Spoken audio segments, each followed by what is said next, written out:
તો વાઇબ્રન્ટ 2017 અંતર્ગત ગ્લોબલ ટ્રેડના પટાંગણમાં ગુજરાતમાં ઓટોમોબાઈલ હબ બની રહ્યું છે, જેનો ચિતાર ગ્લોબલ ટ્રેડમાં જોવા મળ્યો હતો। ગુજરાતમાં જે પ્લાન્ટ સ્થપાયા હોય તે કંપની દ્વારા ગાડીઓ મૂકવામાં આવી છે। મારુતિ કંપની દ્વારા અલગ અલગ ગાડીઓ મૂકવામાં આવી છે।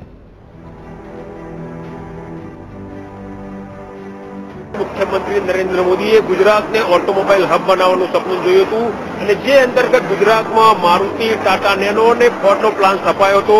અત્યારે હાલ ફોર્ડ દ્વારા, મારુતિ દ્વારા જે પ્લાન્ટ સ્થપાય છે તેમાં ગાડીના ઉત્પાદનની શરૂઆત થઈ ગઈ છે।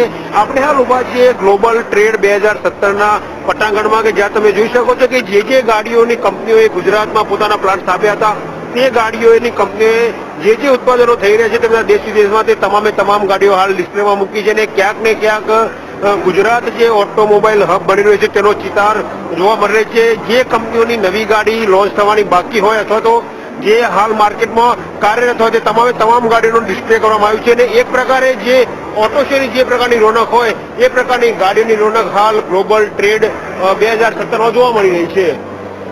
કેમેરામેન મેહુલ રાઠોડ સાથે ગૌરવ પટેલ, VTV, ગાંધીનગર।